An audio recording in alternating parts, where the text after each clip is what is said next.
Greetings, listeners. Craig here with a brief message before you listen to the podcast that you've clicked on.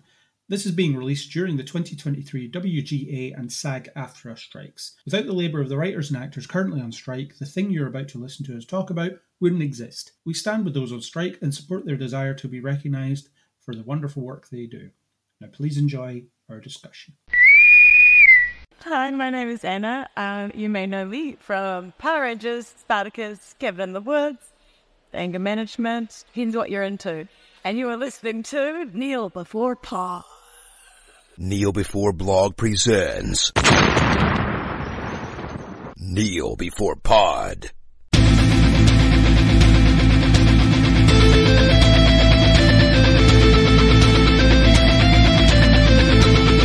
Hello and welcome to Kneel Before Pod, the podcast that doesn't listen to the canon.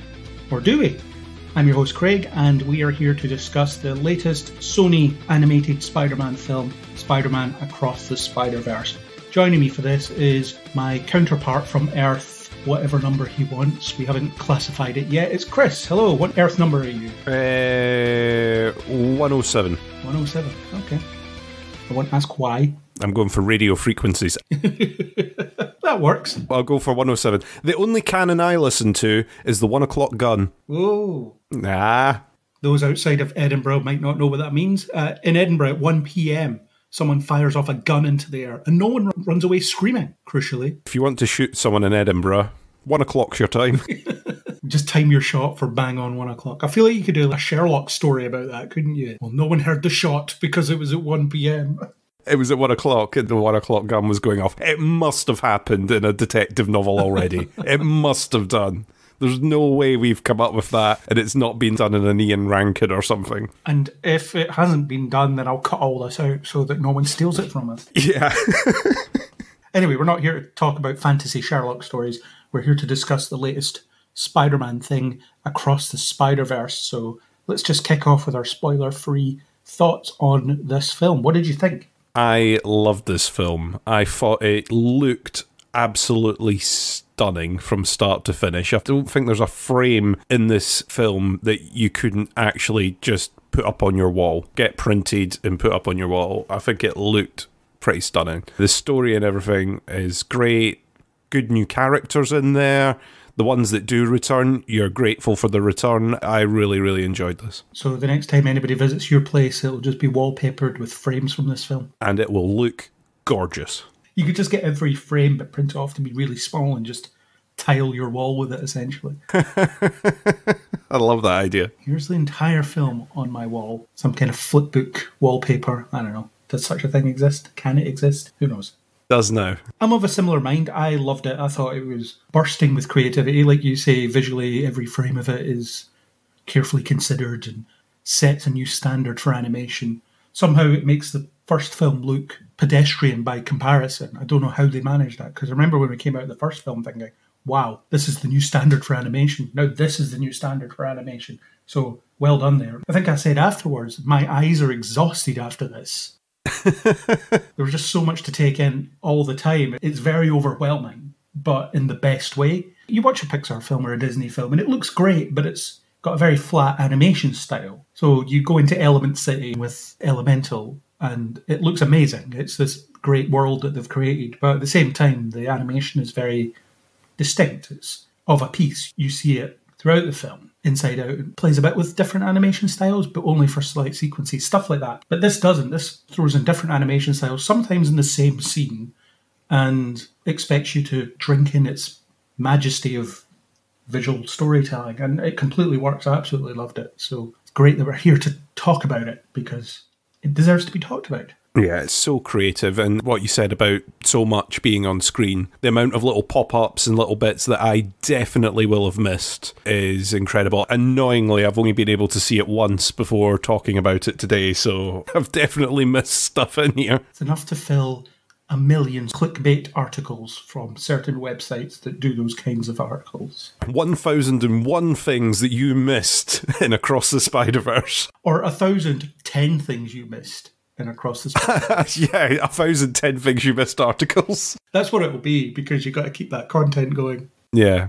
I always hate those articles. If I do fall for it and read them and think, I didn't miss that, I caught that, so The article heading is wrong, but you also made me click on it. Yeah, it's the ones where they go, things that you missed. Miles appeared in the first film, and you're like, yeah, we know. If you missed that, there's something far wrong with you. Cool, so shall we descend into the spoiler-verse? Let's. Into the spoiler-verse, or across the spoiler-verse, because we've already been into the spoiler-verse. Okay, let us start with Miles, who's the lead character. Although the film doesn't start with him, which we'll talk about. But we do have Miles returning. He's a bit older now. He's been Spider-Man for a bit. Over a year, I think he says. And he's falling into that usual trap that spiders fall into. As in the spider-powered hero, not just spiders. Although they do fall into traps sometimes. But he's struggling to juggle his double life. He's thinking about his future and who he wants to be. And he faces various bits of resistance from that. So what did you think of the setup of Miles in his own world, trying to be Spider-Man, trying to be a student, trying to be a son all at once, and kind of failing at all of them in different measures? Like you say, it's that traditional Spider-Man story, isn't it? You can't have it all. You can either be a really good Spider-Man, you can be a really good family guy, or a really good boyfriend, or a really good student, but you can't be all of these all at once. It doesn't work. And it was good to see that that tradition is still alive, even with Miles. I thought it was really interesting kicking off and doing the 1 year fast forward, which it turns out we kind of saw in the end credits of the last one. I thought that was quite fun. The 1 year fast forward, seeing him struggling about a bit, the traditional being late for something, a show, a party. I think he's late for, what, 2 parties in this? He's late for a meeting and he's late for a party. I was going to say it's a traditional Peter Parker thing, but let's go with it's the traditional Spider-Man thing in this case. Peter Parker usually doesn't make it to the party. That's usually his problem. He misses it. Yeah, I loved he gets the cake and then he swings the cake through the city, so of course by the time it arrives the cake is just mush. I don't know about you actually, but I thought the cake thing, it was going to obey that weird animation principle of, despite the fact that you've been jostling this about, it turns out it's still fine somehow. It turns out it's perfect, yeah. I'm trying to remember, was it Tobey Maguire that ends up with broken eggs? Pizza, yeah, smashed up pizza. All sorts of stuff like that where it's like, oh, that isn't the way that that's supposed to be transported. He gets the pizza there. There's a guy that tries to eat it, but he retrieves the slice before it gets eaten. But he doesn't get paid for it because he's too late. I did like that opening for Miles. It sort of establishes what he's been up to while everything else has been going on. He's sort of settled into it in a way. He's quite confident as Spider-Man. As much as he's struggling for the balance of certain things, the way that he's approaching his rescues and things, it's like, I know what I'm doing. I'm confident. I've got this. He doesn't seem that he's being challenged in that way. He's challenged with his time management, but not challenged in being Spider-Man, if you know what I mean. He's competent. There we go. Competent, but time management skills. Yeah, but he also has those challenges as well, because you see him through the montage of here's what I've been up to since you last saw me. I forget the exact details, but there's one thing that I made a mistake, or there's 2 things where he says I made a mistake. Yes, was it he endorses something and then he's got to apologise? I'm trying to remember. There's an apology and then he does the apology wrong. Turns out I shouldn't have backed that horse. Whoops. It's an interesting thing. It's Spider-Man as a public figure, I guess. It's something that the Miles Morales video game plays with a bit more directly, because this film isn't necessarily about him being Spider-Man of the place that he lives, but the Miles Morales game very much is. He lives in Harlem in the game, and it's very much about, this is a hero we can call our own. He's a Harlem hero, and he's ours, kind of thing, which they drive at a little bit here. He says he's the Spider-Man of Brooklyn, and there's stuff in the film about him wanting to get out of Brooklyn, and that's something his parents don't want him to do. So it's kind of in there, but also there's a multiverse to go and play with, so we can't spend a ton of time on that, really, but it's in there. So I like that. Yeah, I liked him juggling his different responsibilities and failing to do so, and he has a bit of overconfidence about him as well. But when he fights the Spot, he doesn't see it as a big deal, so he takes it less than seriously, which ends up being a not fatal mistake, at least not yet, and not for him. It'll be for his dad, I guess. But it's the idea of, I face you idiots a couple of times a week. I'm not going to worry about this too much. And it's a very comedic fight. And the emotional stakes of it are, he's going to be late for this meeting, which again is a great Spider-Man thing. I love that, where the overhanging stakes of something are, he has to be at this thing because it's important to him in his civilian life. I'm thinking back to an episode of Spectacular Spider-Man that starts with a really high-octane sequence where he's swinging through the city really fast, talking about how desperate he is, and it turns out he's just trying to get to school before the bell rings, and he fails. That's what I love about Spider-Man, these very domestic problems that you can relate to. I mean, I'm not a superhero, honest, but I can relate to running late. It's always a problem. That's exactly what a superhero would say. It is, but also what someone who isn't a superhero would say. Read into that how you will. And his relationship to his parents, I love that. It does this interesting thing that you don't maybe see an awful lot of, the idea of parenting, but from the perspective of the parents and the very real perspective of the parents. Because you can see from a lot of things like this, teenage superhero things, that the parents are the obstacle. They don't understand the hero. They don't understand their teenage son. And that's in here, but also it's the idea of we're as clueless as he is, but from the other side. We have no idea how to raise a 15-year-old child. We have no idea how to handle this kid growing up. And we don't know how to talk to him. We don't know how to get him to listen to us. And they struggle with that line of communication. I really like that. That felt very unique, especially to put in a kid's film. The idea of, oh no, your parents, they're just clueless completely. They just have no idea what's going on, but they pretend they do. And that's something you can relate to them on, the fact that they don't know what they're doing, because neither do you. I love that. Yeah, turns out your parents are also improvising. Yeah. I really did like that beat. In particular, I think the speech before he disappears off to follow Gwen, I'm trying to remember what the line is, but it's something along the lines of take care of the little boy inside of you, take care of my little boy when you're going off, take that with you when you go away. I thought that was an incredible little bit of writing in there. It's really, really strong. I also liked Miles speaking to his dad as Spider-Man, but getting his dad's honest approximation of himself. You'd ask that question, you go, oh, do I want to actually hear what he says? Do I want to hear what comes back? He's getting to see that other side, the fact that his dad doesn't know all the answers, because his dad's standing there telling Spider-Man, inverted commas, how he's struggling, how he doesn't know what to do, and I thought that was really powerful in there. Yeah, and Miles does that thing that all teenagers do. It's the, I can't be honest with my parents because I've got to be cool. When he's getting the message and icing on the cake, and it's, I'm really proud of you, lol, and whatever it was. I'm really proud of you, LOL, and he kind of dances around how he actually feels. It's almost like, I can't tell him that because then he will laugh at me. It's not cool. It's a bit like in the first one when he forces him to say, I love you, before he goes into the school. Yeah, with the loud hailer, yeah. Yeah, it's that teenage rebellion thing at that point where it's not cool to like my parents or be close to my parents. I'm at that stage where I don't need them anymore, but he actually needs them more than ever, and they need him more than ever as well. One of the best indications of the fact that his father doesn't know how to relate to him is he defaults to grounding him. And whenever something happens that he doesn't like, he just gives it another month. He adds another month onto the total of months grounded. It was a nice touch. And the mother as well had a very different connection to him. She was far more empathetic, I suppose. Not that his dad wasn't, but she was better able to express it, I think. And she was honest with him about, we've worked hard to raise you in a loving household, and that means you might not be ready for the real world outside of it, and just be wary of it. Don't let anybody tell you you don't belong there, all that stuff, which obviously ends up being a major theme because that's how these things work. These pep talks are thematically linked in ways that you may not be in real life. Yeah, it turns out that piece of advice goes forward, way forward. It was great. It was a great dynamic, and it felt fresh. It felt different to other parent-child dynamics you see in other things, which is nice. The complexity of this film is brilliant. It makes me wonder, who's it for, actually? Because young kids could probably just enjoy it on an aesthetic level. I feel like it's a bit like the Spectacular Spider-Man cartoon. It's just made for fans of this stuff.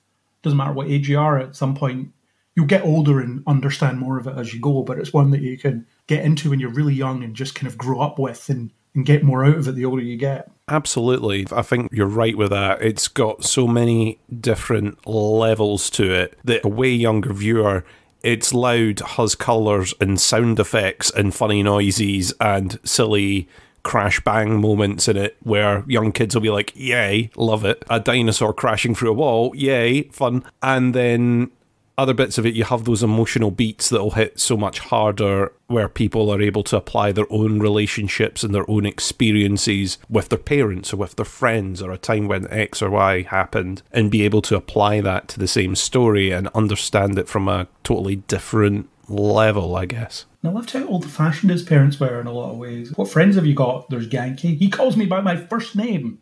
I love that.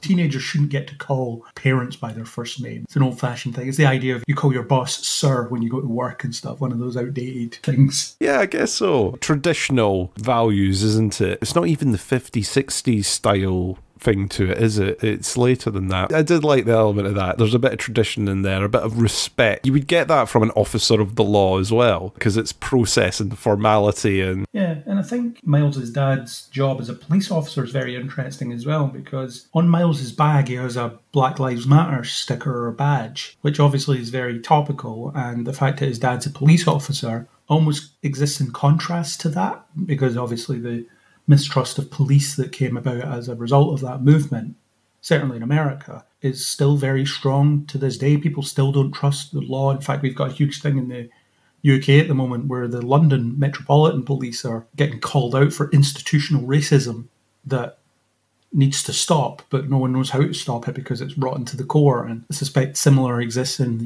US. It's almost that Jefferson brings a dignity to the profession, the fact that he's a black man who's also a police officer. He talks about the mistrust of the uniform as well at one point in the film. That in itself is an interesting element to have in there. I don't know what the film does with it, really, nothing as such, but just as a bit of texture, it's interesting. Yeah, it adds a bit of texture. It also adds, if you think of how difficult it will have been for him to get into the position where he's going to be a captain, working his way through the ranks and dealing with what the police see on a day-to-day basis, not wanting to go too deep into it with it being I was going to say a kids film. It's not an animated kids film really, but it's not his story, but it adds a dimension to it. It's the respect for the badge, the uniform, what he sees and does on a daily basis openly, whereas Miles is doing it in disguise, incognito, under an alias. It's that tonal shift that you've got, and you've had obviously before as a traditional part of the story, the if superheroes want respect, they should have their name out there story. Yeah, your Civil War type argument. Exactly. Which doesn't really come into play here as such. And I don't think anybody's pushing for Miles to take his mask off, actually. That also doesn't come up. No. It may do. If we ever get a non-Spider-Verse animated story about Miles, then that may come into it. As an aside, I was slightly disappointed by his updated costume in this film. I liked the spray-painted one in the previous one. Yeah, the sort of more radical, rough version of it rather than the newer version. Yeah. Although his costume was routinely made fun of throughout, wasn't it? What is this? You're bleeding from your armpits? Yeah. Enjoyed that. There was a bit of that in there. I like that there was a bit of gentle ribbing. It's the usual thing of a lot of the times when outfits and stuff get updated, it's because we want to distinguish this as a new film. Also, new merch. We can sell new toys, yes. Why have we unnecessarily changed this costume? New toys, new models. How will people know that this is the model from this one specific film? Yeah, okay, fine. We'll update the logo slightly. We'll move the spider about. We'll change the pattern slightly. And there we go, done. It's another 20,000 Funko Pops we can stick in a landfill. Exactly. Miles's main arc in the film is about, he has a couple actually, but it's more about being accepted and finding his path. The usual coming-of-age superhero stuff, in fairness, but dialed up to massive levels because of the Spider-Verse. So the idea of him being perceived as a mistake because the spider that bit him wasn't meant to bite him, it was meant to bite someone else in a completely different universe, which feeds into, as I said, his mother's advice about don't let people push you around, don't let people tell you you don't belong, and then he faces someone that tells him that he doesn't belong, and the idea that he is somewhat different from the other spiders, which makes them think he doesn't, or some of them think he doesn't belong, and he has to prove himself worthy of that, and he does largely. Obviously, he decides that he's Miles Morales, he was bitten by a radioactive spider, and he is Spider-Man. That affirmation after he'd been told so often that he wasn't. What did you think of his development towards, I belong here, I deserve these powers, I should be in this place? Even though it was an accident, everybody's an accident. What did you think of him getting to that point? I don't know what to say about that, really. I think it was good to see him gain that confidence, that trust in himself, knowing everything's meant to be an accident, everything's supposed to be fate rather than a predefined thing. Wasn't his fault that that spider ended up in his universe and bit him. It wasn't something that he ventured out to do, but he has embraced it, has become Spider-Man in his world. We had that through the whole first film. him feeling that he wasn't owning up to his ability and the mantle that was sort of passed on to him. And this was, like you say, the affirmation of, I can outwit all these guys, all these other spider people. I can run rings around them by the looks of it. Yeah, I guess that was a strong development in the character through the film. And that brings us naturally to Miguel O'Hara, Spider-Man of 2099, who is an antagonist. I won't call him a villain because I think it's more complicated than that. He is committed to a certain ideology and he will not allow any deviation from that, which makes him pretty scary in places. I loved Oscar Isaac's really intense vocal performance. From the first moment you see him, you think there's something not right about this guy, and then he just keeps getting more intense as it goes on until the point where he's pretty terrifying when he's chasing after Miles. There's just something very unsettling about all that. There's something incredibly cold about, I've gone through this pain, therefore you must go through this pain too, despite the fact I could prevent it or I could help. I've been through this and therefore you must suffer this trial as well in order to become what you are going to become. In order for you to get your development, I will put you through this torment. I know you're about to go through this and I'm going to let it happen, and I'm going to let it happen thousands of times over. And in fact, I'm going to enforce others to make sure they make sure that you suffer in this way. It's incredibly dark in a way. I've been through a torment, a pain, and all of you are going to go through that same run because it's what's needed to happen to turn you into the hero that's down the line. And it's one of those, how do I word that correctly? I'm trying to think of the turn of phrase. It's trying to put the benefit there and go, this is the better outcome. This is the way it's got to be in order to get the better outcome. That, I think, is what seems so dark about it. It's a really strange one, and I think we're going to spend a lot of time speculating on this because we don't have the whole story yet. The thing that we're going to keep coming back to is we don't know what the second half of this story is, so therefore everything we say now you may think is a problem with the film probably isn't a problem with the film because it doesn't sell itself as the whole story. There's going to be more to it. So you see the Mumbattan universe starting to supposedly implode on itself because the canon event didn't happen in the way that it was supposed to happen, which apparently causes the universe to tear apart. One event causes it to die, and it seems like they're trying to restore it. But I feel like Miguel isn't giving us the whole story here. There's something else going on there. Perhaps he's manipulating things in order to suit his narrative. I don't know. But I find the whole canon event set up quite interesting as well because we have so many adaptations of various properties that we've seen over the years. How many Spider-Man films have we seen, for example, or versions of Spider-Man we've seen? In live action, we have three main ones: Tobey Maguire, Andrew Garfield, and Tom Holland. And their beats are very similar, at least in terms of the setup. The Tom Holland one's slightly different, as in you don't see Uncle Ben get shot, although it's heavily implied, or in the case of an episode of What If, told that Uncle Ben was shot at some point in the past. And then he has his moment with his Aunt May being killed, which becomes kind of his Uncle Ben moment. After Tony Stark also kind of becomes his Uncle Ben moment. He has a lot of Uncle Ben moments, does Tom Holland. There's a few formative events. Possibly an actual Uncle Ben moment as well. We don't know. We've not seen. We haven't seen it. It's been alluded to. Tobey Maguire, he has his Uncle Ben moment. Though this is specifically about, at some point, Spider-Man will fail to save a police captain. And that ends up being a foundational event of some sort. Although you don't see that happen to Tobey Maguire. So we assume that James Cromwell's Captain Stacy is going to be murdered at some point after the events of Spider-Man 3. By the time he turns up in No Way Home, he's failed to save James Cromwell, perhaps? Potentially. That's the interesting thing. Everyone goes through a version of this story. And I guess we kind of saw that from the last multiverse Spider-Man film. Oh, well, this was my motivational moment. This was the person that was important to me that died. You get them sort of rolling through that. I just think it's quite dark. The thing that you said about us not knowing why things are happening for real, I think you're right. I think there is going to be a revelation of how all this is stuck together in the next film, presumably. Whatever Miguel has done to create the timeline the way it is, or to manipulate the timeline, that's what's coming unstuck. I think when you're seeing these events, if the event doesn't happen and things start to come unstuck, that's his sticky tape that's coming off, not the fabric of the universe tearing apart. He's obviously done something to manipulate things, but I don't think we're going to see what or why that has happened yet. Well, the suggestion is that he's the ultimate gatekeeping fan, isn't he?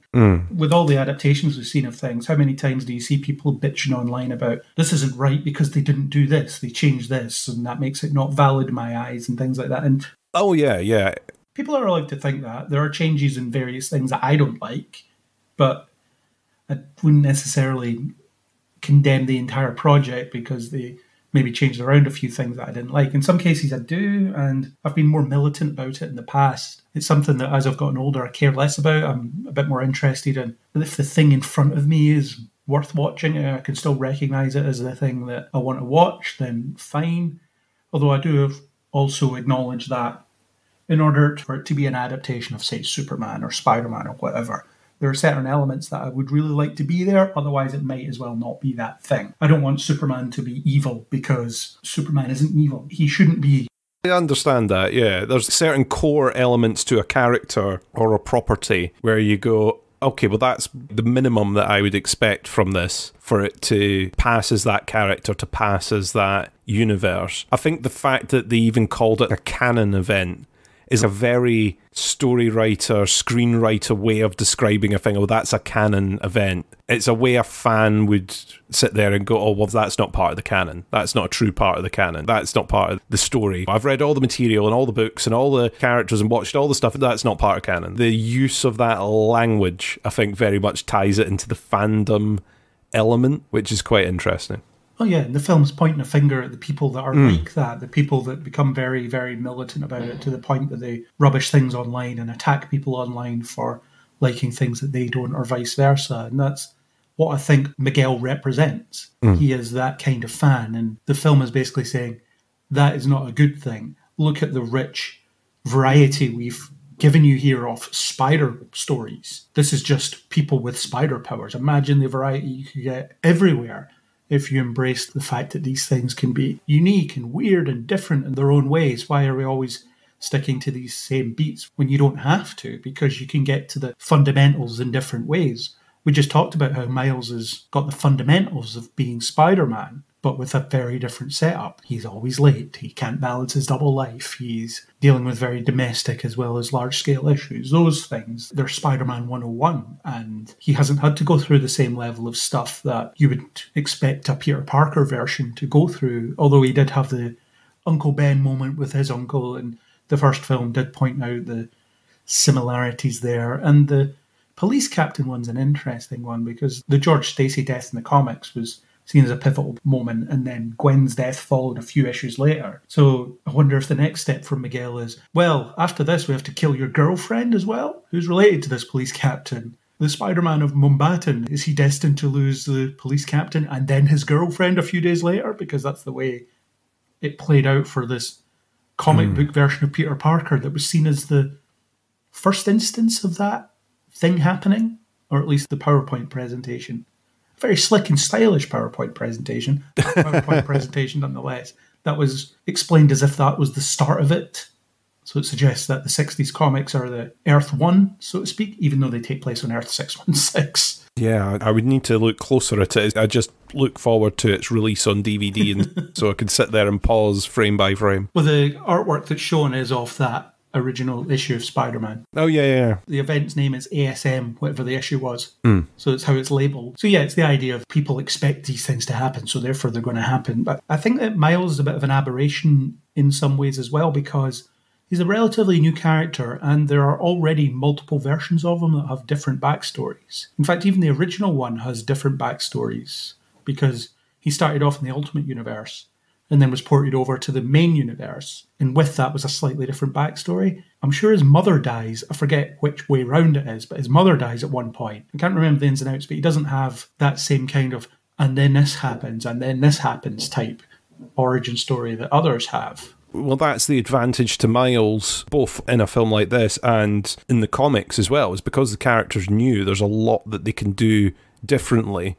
It's not got the traditional Peter Parker beats that go in there. You can do something different with his origins and spin off different stories from Miles. Not that Peter Parker's story has been tapped dry, but if you reboot your Peter Parker, there's those beats that are expected, which is kind of what this film gets at. These are the expected things, and it's a benefit to Miles both in the comics and in content like this, and animation and story and in games and other things, is that you can kind of go off and do something with Miles and people will be like, oh, okay, I guess that's fine. Yeah, because there's a couple of animated versions of Miles. They're different from each other and they're different from the comics. You have the video game version of Miles where his dad dies before he becomes Spider-Man, and his own game is about him dealing with that and stepping up and helping his mother and things. Well, it's about a lot of things, but that's part of what it's all about. So you've already got a lot of variation with Miles Morales there. And I wonder if the next film will bring in more variants of Miles other than the one we see at the end to prove that the canon is a load of bollocks. Because look at all these Milesies and none of them are like me.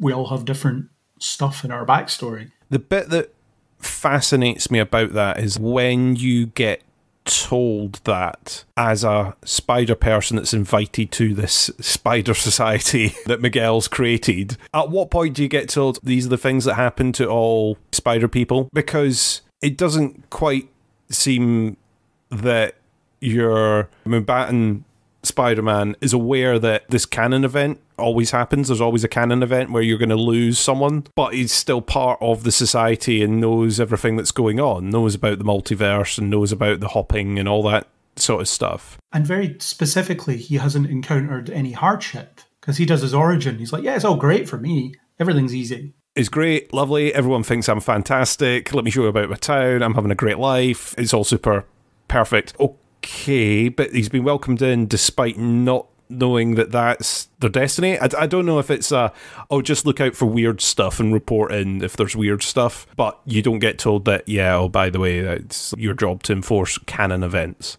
There's probably a hierarchy in the Spider Society. Yeah, I imagine so, but that was a bit that sort of I go, okay, hang on, how does that... At what point do you get the pitch of, oh yeah, by the way, this is why we do that job? That's why this is serious. And another interesting thing about it is these canon events have been accepted by everybody that's there, all the spiders that are there. So what Miguel has managed to do is he's managed to convince, for all we know, thousands of Peter Parkers and variations thereof, that it's essential for the continuity of the universe or the multiverse for them to look the other way in certain circumstances, which is completely counter to Spider-Man's underlying motivation. The promise he makes to himself after Uncle Ben's death, and he blames himself for it, is, I will never look the other way again. Yeah, I will not stand by and let something bad happen, because with great power comes great responsibility line. I have the responsibility to make sure that bad things don't happen to good people, and I will feel responsible if that happens. So the heavy weight of that, and the fact, like you say, that somehow that's okay with, like you say, 1,000 various spider people, but one Miles is enough to go, hang on, what now? You say what? I'm not having that nonsense. One thing I thought about when I was considering this whole, how have you managed to do this to all these Peter Parkers? How have you managed to tell them that looking the other way is acceptable? And I wonder if, for a lot of them, they've been plucked out of their universes far enough in their journey where it's already happened to them. So you get pulled out of your universe and you get told, it really sucks that all these people died, but it was supposed to happen. That's the way your story is supposed to play out. You kind of get that from Peter B. Parker, where Miles says, this happened to you? And he was like, yeah, sucked.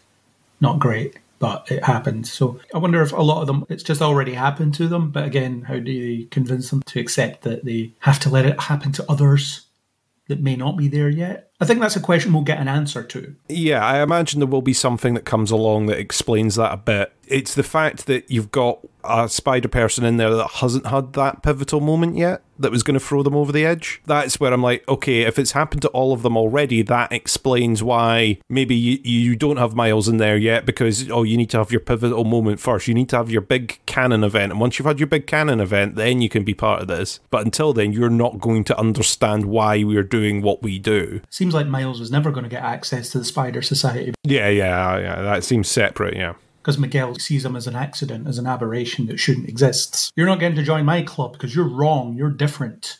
You don't like different here.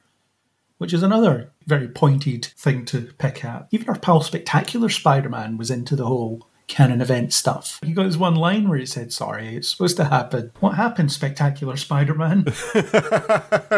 What changed? In season 3, did they kill off Captain Stacy? Because he's in the show. Is Gwen dead in your universe? What season are you on? Tell us. He's had such a dark time since then. The thing that was pointed out online where people have been in the cinema, I guess, screenshotting illegally, is that when they were cycling through all the canon events, he's cradling a mattress for some reason. I did see a screenshot of that. Very bizarre. Why is he cradling a mattress? Will we ever find out? Hashtag save Spectacular Spider-Man. Bring it back. We need to know. A great way to start the campaign. We need to know what happens with the mattress. Just with that screenshot, the blurry screenshot. It's funny how people have HDR photography on their phones, but somehow can't get a decent photo in a cinema. Or of the Loch Ness Monster. Yeah, those two things. It's very difficult to necessarily speculate on how that all comes into being, because if it was just a film in its own right, we could criticise it for not explaining it properly, but it isn't. It's part 1, so part 2 will presumably give us more detail, because part 2 will be about challenging the canon, won't it? That seems to be the direction they're heading in. The fact that Miles is supposed to lose his father because his father is a captain, according to Miguel, and it even comes into play for Gwen as well, because her dad's a captain. So she's kind of accepted that she's going to lose her dad at some point. But it's okay because she's running away and she doesn't have to think about it, I suppose. And then she gets absolved because he quits his job. So yeah, it seems like there's a lot of technicalities here. Very weird. But it's very interesting. And I think they set up that question very, very well. And I always love it when people throw shade at these horrible people on the internet that try and prevent people from enjoying stuff by just attacking them for enjoying stuff. So yeah, great in that respect. Let's talk about Gwen. She starts the film, which surprised me, and she talks about Miles, so it was good to get the perspective on his origin through Gwen's telling of it. That was a novel idea, and I loved spending that extended bit of time in her universe with her watercolour backgrounds and things. I loved all that, and talking about her origin and how she came to be the way she is. And I like that she's going through a lot of the same stuff Miles is, but she's a bit later in her spider career, so it's weighing a bit heavily on her. She's Miles's future in some ways, but not a future to aspire to, because she's not doing it very well. She's making a lot of bad decisions that are impacting her life. They're keeping her alone and keeping her feeling lonely and dragging her down. So I like that dynamic of she represents what Miles could be if he doesn't embrace a relationship with his parents, if he doesn't open up to them, if he doesn't open up about certain things and make different choices. I really loved all that. What did you think of the handling of Gwen? Well, first of all, what you said about the opening. What was that? An opening 10 minutes, maybe 15-minute story that focused on Gwen before we got to the opening titles there was absolutely stunning. What a way to open the film. It looked beautiful on the way in. Again, back to the frame by frame, I will mount these on my wall. It looked amazing, and the story was just done so well with the drumming and the hits and the way everything merged together in the watercolours was just amazing. Gwen's story, I thought, was really interesting because it's kind of leading into Miles's bit of Miles has a different kind of relationship with his parents. And you can see multiple times in this film how he wants to tell his dad, he wants to tell his mum, he's Spider-Man. He wants to be able to confide in them, get advice from them, get help from them. And Gwen, after her experience, puts him off that. No, don't do it. It'll be the worst mistake you ever make. Because of this experience that we see in the opening 15, where immediately after being forced into doing that reveal, runs away, doesn't see the consequence of her actions, doesn't let that breathe, let her father respond, and flees from that, where possibly if she had hung around they would have been able to talk about it, or they would have been able to come to a conclusion in it. That's confirmed later when they do talk about it. Yeah, exactly. It's confirmed later on that if she hadn't run away, potentially it would have been a lot sounder for her. She would have been a lot more confident. And that, I thought, was really interesting, the different dynamic there between her and her father. The reason for that partly is because he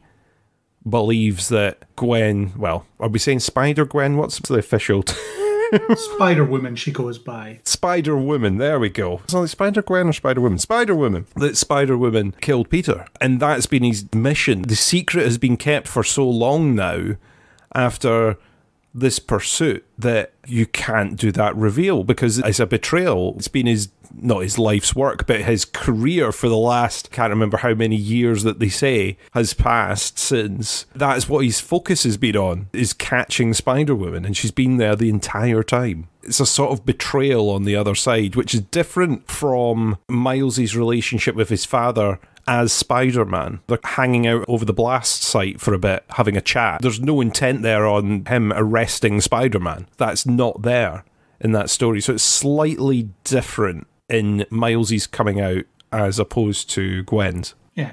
And as you say, she runs from her problems rather than faces them. She has the opportunity to skip dimensions when he finds out, and she takes it rather than seeing what happens, finding out what her dad will say, how he'll react. And maybe the fact that he reacts the way he does is because he's had a few months to cool down in the interim. And you don't really pick up the fact of, I had no idea where you were, what was going on, just lost my daughter. What was he telling people? Where's Gwen? Ah, she's at home, it's fine. Yeah, she's not feeling very well. She's got spots. She doesn't want to be seen. She hasn't been at school in like 8 months or whatever, however long she's away, but it doesn't matter. It's all good. It's a really fascinating dynamic, and I love the way they set it up. People have been talking online about how she might be a trans character. I definitely see that. I don't think it's a literal thing, though. She does have a Protect Trans Lives or something like that banner in her room.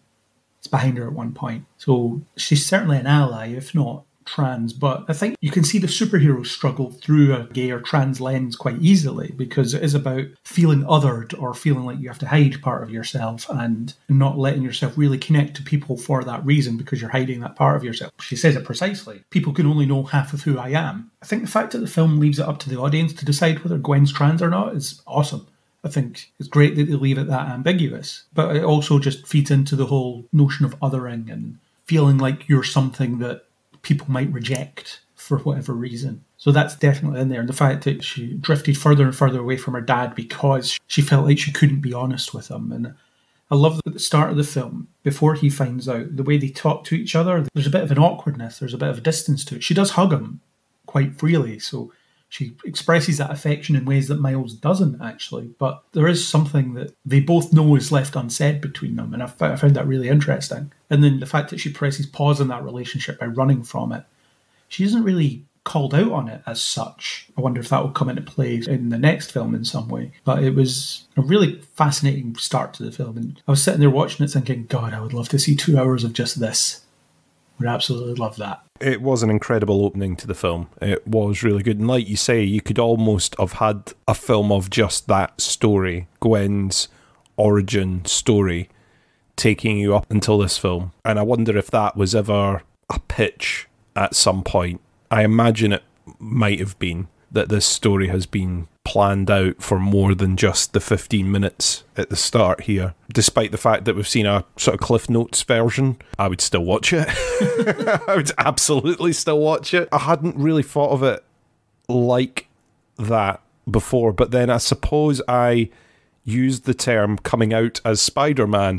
Yeah. Coming out as Spider-Woman as well, when I was describing it earlier on. So yeah, you absolutely can have that allegory in there. And is she a trans ally or trans person? I agree with you. I'm glad that they've left it up to the audience to decide. Maybe there'll be a play into that in the next film. But I also just like showing that you can have allyship in a film, showing that you can be a supporter of different movements without being the party yourself. And I think that's powerful to show as well. And the coming out thing has been a staple of superhero stuff for a very long time. Even before they were starting to label it as such. I think it's been there since pretty much the very beginning. One of the more overt examples that certainly got noticed was in X-Men 2, when Iceman's parents were questioning them about being a mutant. And they used lines like, have you just tried not being a mutant?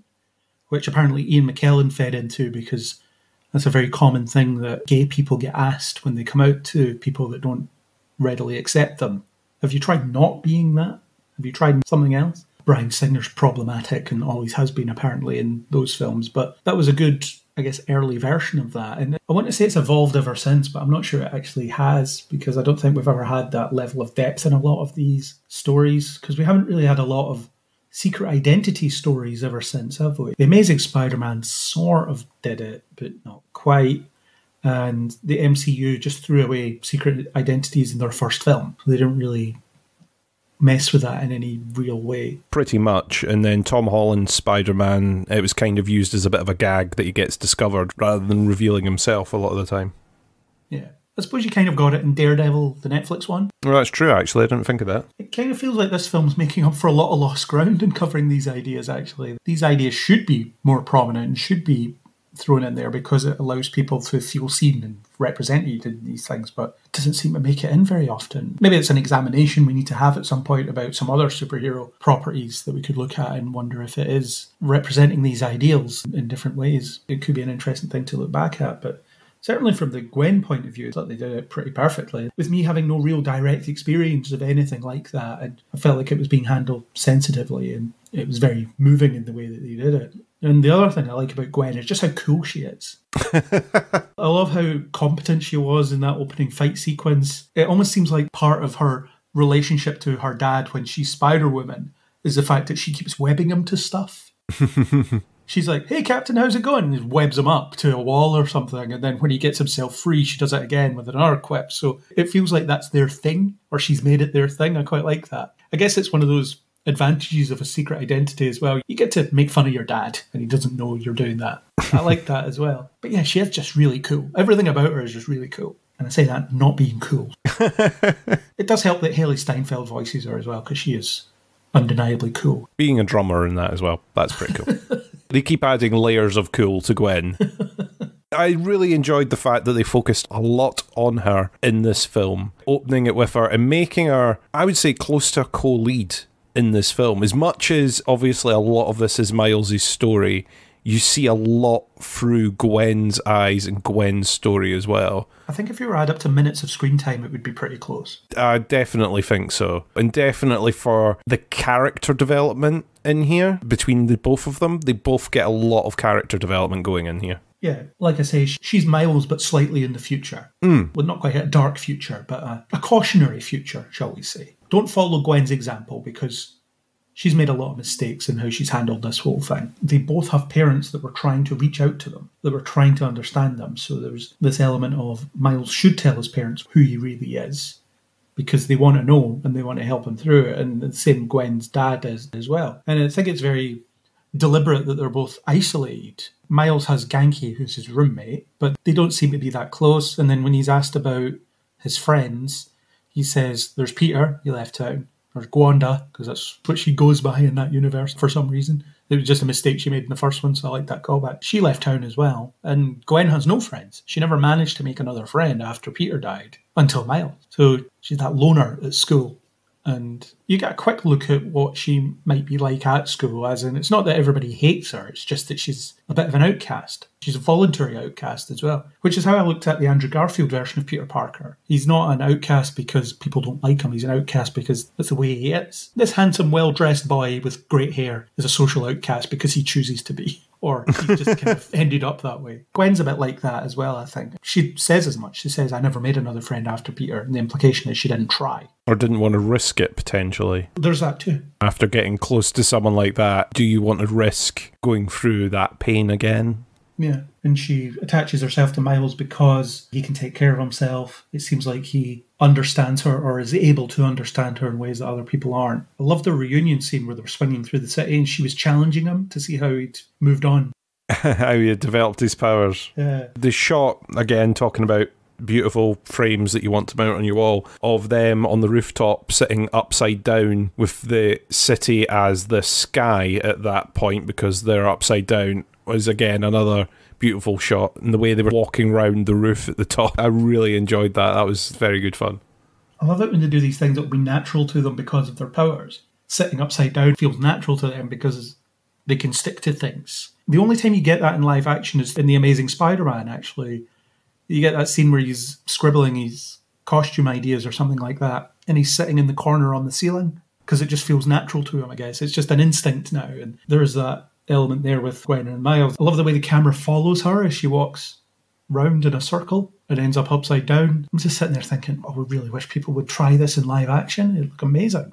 Maybe. Or maybe it would just look like green screen crap. Depends how much time they spend on it. Yeah, green screen or really shonky CGI person doing it. The technology's getting there. It probably is getting close to doable at this point. You could probably do something like it with wires, I guess, because you are only getting a person to walk upside down. Just getting someone to walk upside down. Just. Compared to some of the other things they might try. Sure, Craig. Just getting someone to walk upside down, getting pulled by a set of wires and pulley weights. Yeah, just. Okay. Do it like an Inception with the rotating corridor they built. Okay, yeah. Bit of green screen at the end to make it look like the city. Okay. There we go.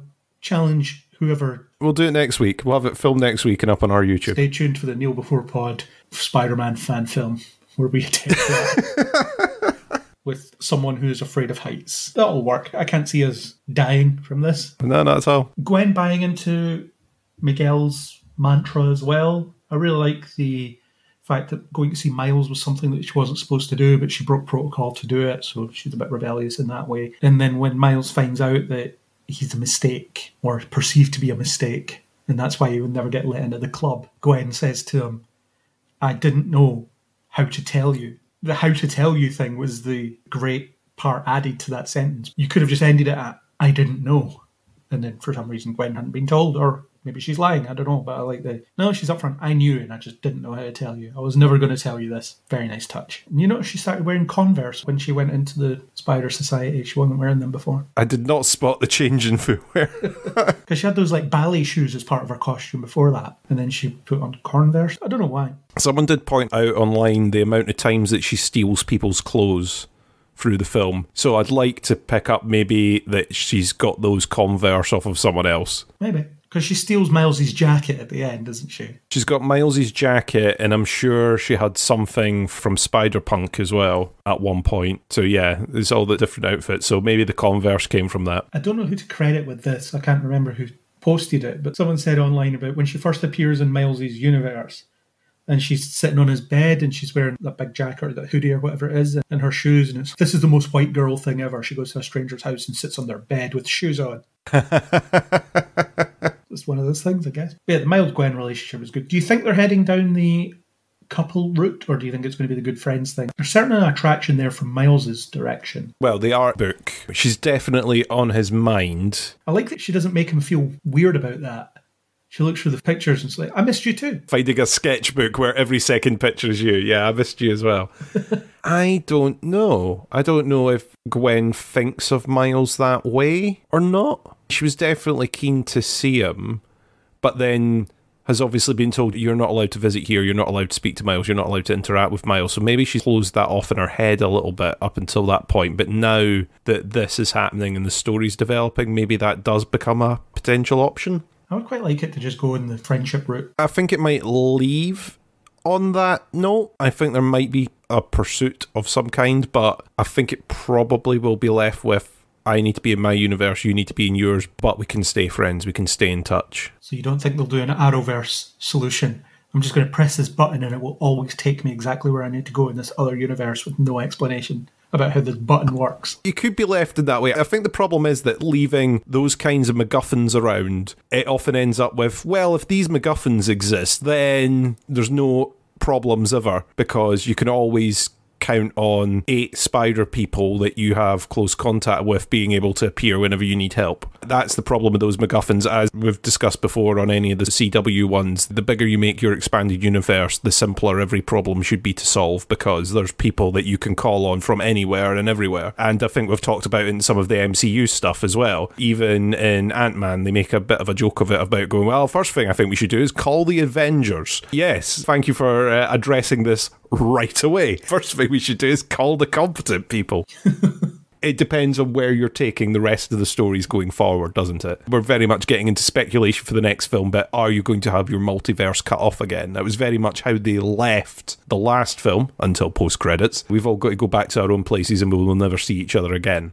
I don't know if they would do a similar beat at the end of this and going, oh no, this time, seriously, we're not going to have a multiverse. I don't think they would do that. So I think there's potentially going to be a little crack in the door, maybe. to let them communicate in some way. In the comics now, they have once a year almost where the Spider-Verse is in danger and all the spiders have to unite to solve whatever, trying to tear it apart this year. I don't know if they'll cut it off at the end. Or they just turn it into like a social thing, as in, yeah, we can visit other universes and just hang out for a bit. We don't have to make too big a deal of it. We've got these watches, they work. We'll just keep using those and going from universe to universe. I don't know. God, I can't wait to see part 2. It's going to be a long wait. Yeah, I'm desperate for the next part. But yeah, looping us back around to where we started, I'm not sure where the relationship will go. I'm a bit like you. I don't think they're going to end up together by the end of it. I'm open to it, but I don't think it's going to happen. Nah, but there's certainly attraction on Miles' side. And possibly on Gwen's, don't know. Quite like some of the jealousy of, who's Hobie? Why are you staying in his universe? What's going on there? Little references here and there just to point out how jealous he was. And Gwen just rolls with it every time it happens as well. I like that too. The whole, you've drawn how many pictures of me thing could have been a source of tension for if it was a CW show, but half a season probably. But just, yeah, I missed you too. It's fine. I get it. You're drawing pictures of me. It's cool. There's also a picture of the pig here, so I'll try not to read too much into this. We had our villain, the Spot. I love the progression of the Spot. I love how he started off as being your Tuesday afternoon villain. 10 minutes to start the film to catch you up with what's going on. He's that villain. He's useless to begin with. He doesn't know how to rob an ATM. Well, he defeats himself initially, which is great. Shows how powerful he is by kicking his own ass, which I thought was very fun. And he's just generally incompetent. And I like that the folly of Miles was that he didn't take him seriously enough, and that's what motivated him to get more powerful and get back at him, because he really wanted to be Miles' nemesis, so he keeps seeking out more power. It's a bit like the Joker in Lego Batman, in a way. I want to be your top villain, so I'm going to do a lot of terrible things to make sure that you pay attention to me. I love that we're doing a bit of a send-up of the Spider-Man movie trope, in particular of the villain must have a personal connection to Spider-Man in some way. And they did it through, I'm the guy you hit with the bagel in the last film.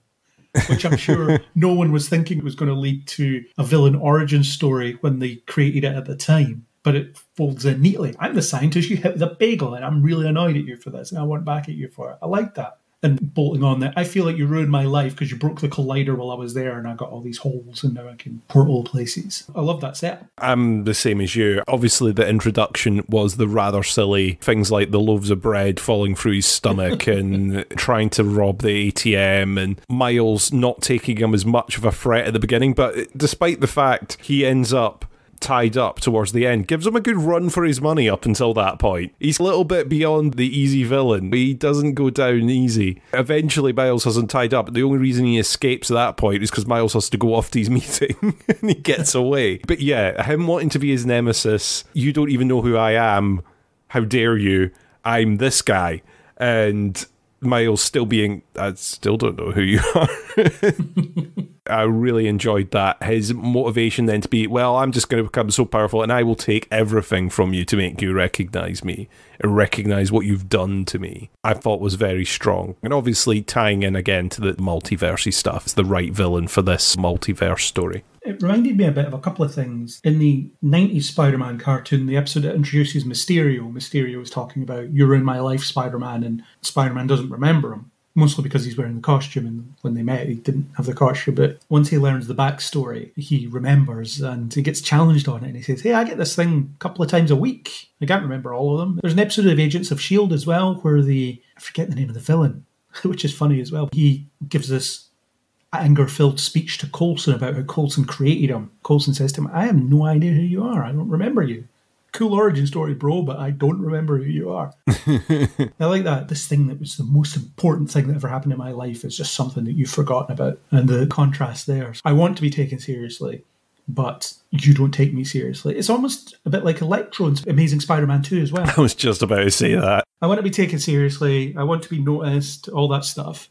And ends up going too far the other way. Maybe this is the better version of that story, actually. And they did it in like 10 minutes of screen time, whereas The Amazing Spider-Man 2 couldn't do it in nearly 3 hours of screen time. That's another thing about this film. The amount of plot stuff's in there without any of it feeling superfluous or underdone. How did they do this? It's witchcraft. Maybe we're just so not used to people putting this level of effort into what they're doing that when they actually put that level of effort in, we think it's not possible. Yeah, it does have a ridiculous amount of pace to it at some points, and there is stuff that maybe can drift over a little bit, but I'm kind of with you on that. It packs a lot in there, and like I say, I think it's something that's going to stand up for umpteen rewatches where you spot, excuse the pun, you spot different bits in the story as you go. I think part of it is that it trusts its audience to be able to follow what it's doing. It doesn't linger on anything for a second longer than it needs to. It gets in there, makes its point, and gets out. That's something the first film did really well. The idea of the thing that they have to plug into the collider and make it stop working. They don't spend a long time explaining what it is. They just write it off as, yeah, it's a goober, we plug it in and we win. It's for kids. Kids understand that. Kids get storytelling.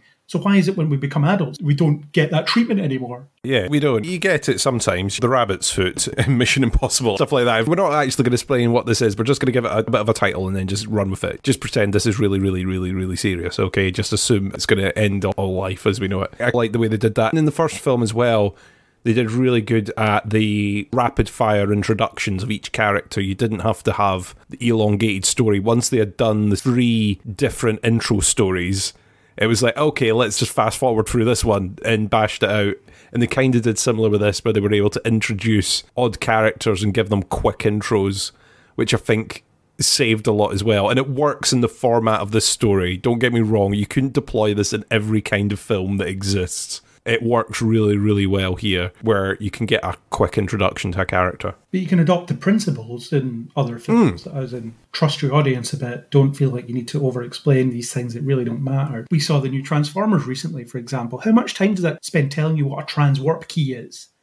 Do we care? Do we actually care what this thing is and what it does? Are we okay with 2 factions of fighting robots want to find it because it will do this? We don't need any more than that, really. And I think these principles are everywhere in kids' storytelling. Just trust them to keep up and follow it and understand what's going on. And then you can spend the rest of your screen time on more important stuff, like character development or relationship building or all these other things. I'm a big fan of that approach to storytelling, the my audience is smart approach to storytelling. Especially these things, because we've seen so many superhero stories and we talk about how repetitive they get. Okay, what MacGuffin are they hunting down this time? And how's that going to loosely feed into whoever's character arc and all that stuff? This just feels on a different level, more sophisticated somehow. Let's talk a bit about other spiders then. Who were your favourite side spiders? Gwen and Miles and Miguel, they're the main ones. Peter B is there, but he's far less prominent than he was in the first one. Probably going to be way more prominent in the next one. What did you think of some of the other spiders? Who were your highlights? Got to shout out Spider-Punk, because Spider-Punk features a lot in this one, and I just thought the style of Spider-Punk was really cool. I liked that he's not just saying he's an anarchist, he's very much an anarchist in there as well. I was like, he's kind of going down with Miguel's system, whatever that is. Like, oh no, he's not going with Miguel's system. He's like, yeah, down with this. And he's off. The animation style of that character, well, we've kind of talked about it a little bit. The mashing of different animation styles is super impressive, and Spider-Punk was definitely a part of that as well, where Spider-Punk is kind of made up of all those different punk rock posters that you've seen. And I read an article that it took 2 or 3 years to develop the technology to deliver Spider-Punk the way that they wanted. They had to make a system where they could do a rough animation and then it would fill in the animation with the different punk rock posters. And even when the character isn't moving, the artwork for the character is moving, if that makes sense. It was just really, really impressive. There's an article about it where the directors are talking about creating Spider-Punk and the effort that went into that. I just really enjoyed that character. I like that it came into play at the end where it's, yeah, actually, I've been stealing all these bits from Miguel so I can create my own means of travel because I'm not paying him and I'm not letting him control me getting to hop between universes. I've made my own. Very smart and a lot of fun as well. A lot of the little sly lines and stuff that were getting thrown about from Spider-Punk were fun. Watching him was freaking me out because of that, just the constantly shifting animation stuff, and I was just thinking, how did you do this? Yeah, turns out 3 years of development work for technology specifically for this. Yeah, it was the Sex Pistols-esque cut-out magazines and whatever chic that they had that was really cool. And he's a great example of the type of storytelling that I was talking about. They don't linger on him for any longer than they have to. You get the sense of who he is very, very quickly. And then when he ends up feeding into the plot in a significant way later on, it makes sense because you know who he is, you know what he stands for, and you know why he would have done something like this. And it didn't need to spend too much time on that at all. I thought it was excellent. And some of the stuff that he came out with, I love those anti-establishment stuff that he was saying. I hate the AM, I hate the PM, I hate the government, I hate the establishment, I hate comedy, but I also love comedy because that's edgy as well. All this contradictions, all the stuff that he was saying. Just an excellent character. Yeah, it's the fact that he realises that he's contradicting himself as well. That also works. It's also anarchy. Yeah, I'm an anarchist against myself. That's how deep I am into it. Some of the deeper moments he had as well. The conversation he had with Miles where he talked about coming from a loving household. His parents brought him up in a loving household, they loved him, etc. And he said, oh, that means you're not ready for everybody else. That was a really cutting line. And again, that tells you a lot about him. It tells you that he didn't come from that. Or maybe he did, and he learned the hard way that the real world sucks. You could read it either way, but it tells you so much about him. It tells you that something gave him that lesson, and it was a hard lesson to learn, but he's trying to pass it on. So that's his canon event. It was great. I'm trying to think of other lines he said. This is the problem. I can't remember. I would benefit from being able to watch back to get all the lines. Spider India we've already discussed, but he was good. I like how breezy his life was. He's like, I wake up, I've got perfect hair, I work out, but not too much. I don't want to be too buff. Good friends with the police captain. Here's my girlfriend that he doesn't know about, and all that stuff. Great. Yeah, here's the traffic, here's the rest of the traffic, here's more traffic. Here's the, what was it, the museum of stuff the British stole, which was a particular line. Oh, what was funny. Here's a museum of all the things the British took away. Just Mumbai in this sprawling, multi-layered metropolis that just looks like chaos. But again, done in a different style and a lot of fun. I'm trying to remember, it was the chai tea line, which I liked as well, because it was kind of playing on what Miles had said earlier on about the ATM machine.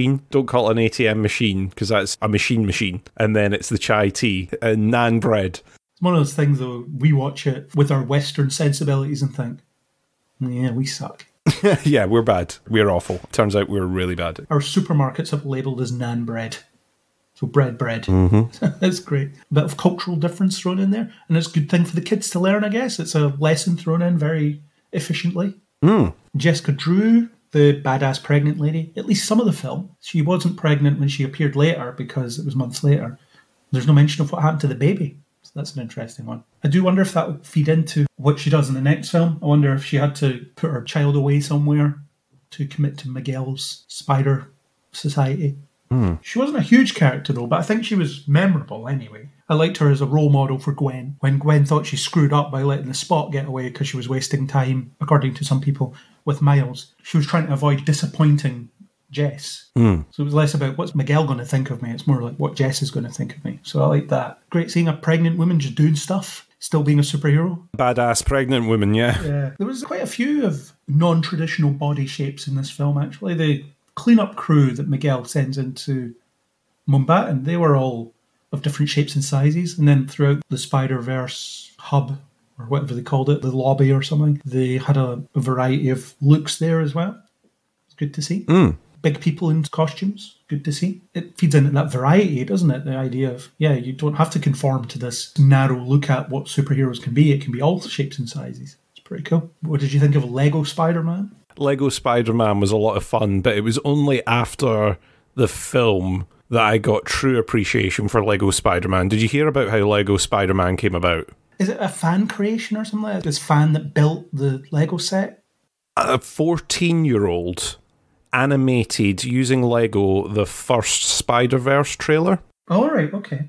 When the director saw this, they then commissioned him to make that cutscene of Lego Spider-Man, and that's how it ended up in the film, because they saw his animated version of the trailer and then he created that. I just love that. What a story. It's so good. I'm trying to remember, I did scribble down the name somewhere. Preston Mutanga, I'm probably butchering the surname. It'll be in the show notes. Send me the link after this. Animated by a 14-year-old. And it ended up in there. It was fun because it was done in a similar style to the Lego movie, obviously. Stop motion-esque, yeah. The stop motion-esque, plus doing their own sound effects, you know, the little beep boop for the phone, the wristwatch thing, and making all the sound effects. Also deploying, of course, J.K. Simmons. Get me pictures of Spider-Man.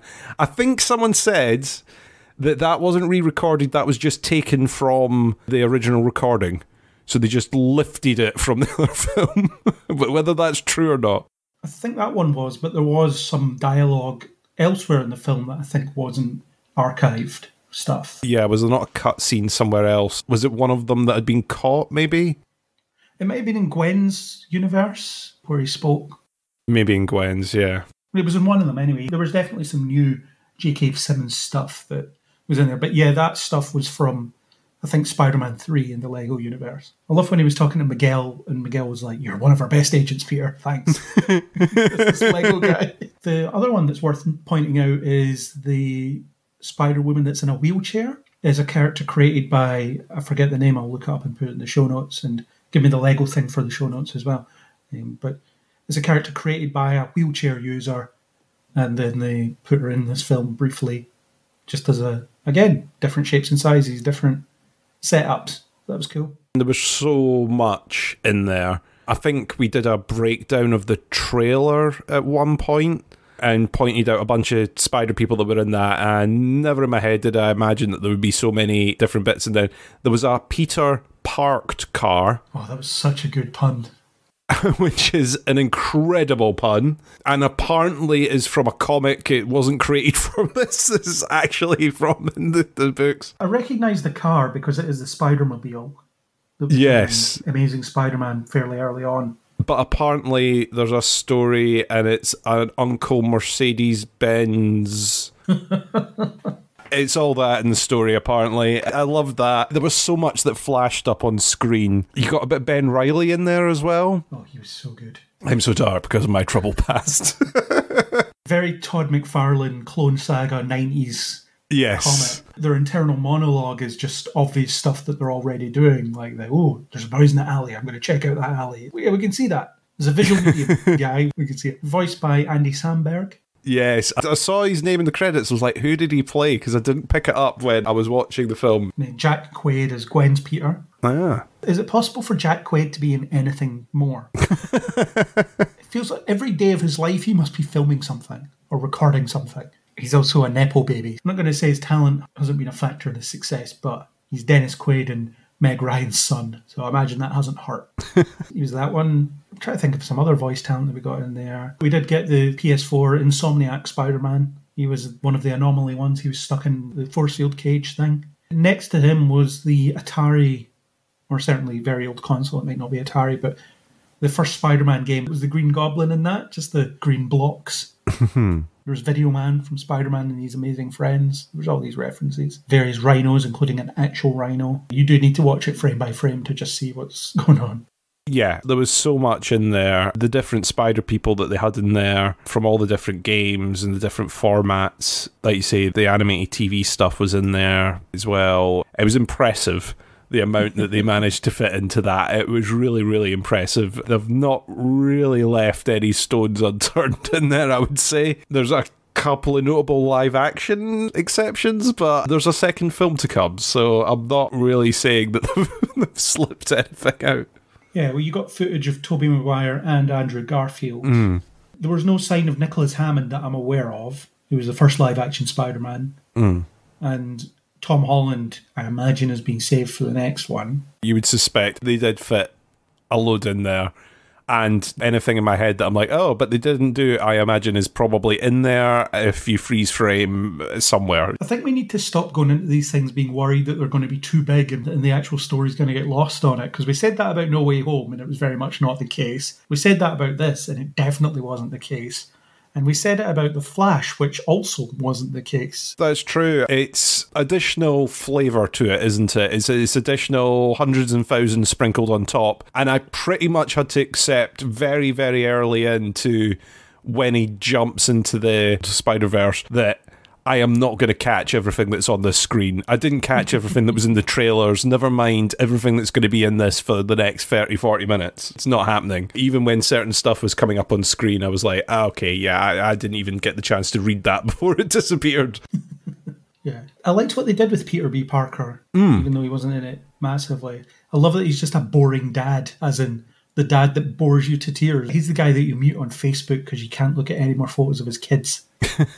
He's that guy, isn't he? You see all the photos, hundreds and hundreds of photos that look almost identical, but you're not allowed to say that. I did like that. I liked that his interaction with Miles was what convinced him he could be a dad. I thought that was a nice touch, putting that in there. The fact that he still takes the baby out when he's then going to help Miles at the end, I questioned that slightly. I was like, by this point, you've got the baby home. This isn't the fact that you had the baby with you and then hilarity ensued. This was, you took the baby with you. Don't tell your mom. Yeah, don't tell your mum, but I'm taking you on this. This isn't something that happened by accident this time. This is me just choosing to do this. I love it.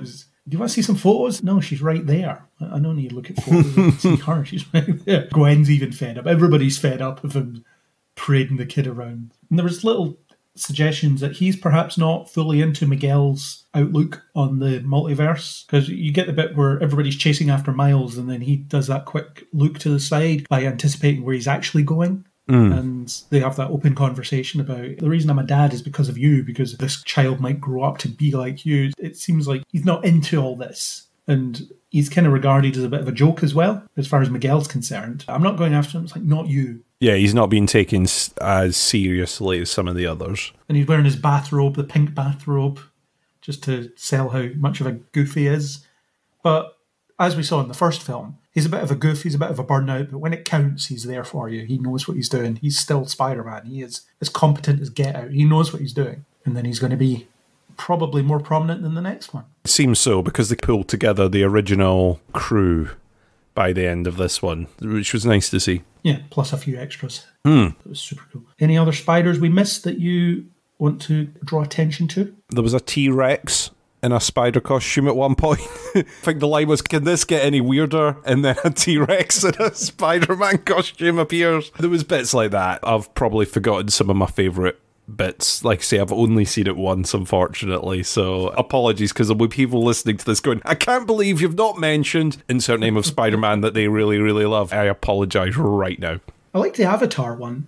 She was cool. Oh yeah, the sort of digital person at home. I'm at home eating sweets or whatever it is, and I'm also here. The VR Spider-Man.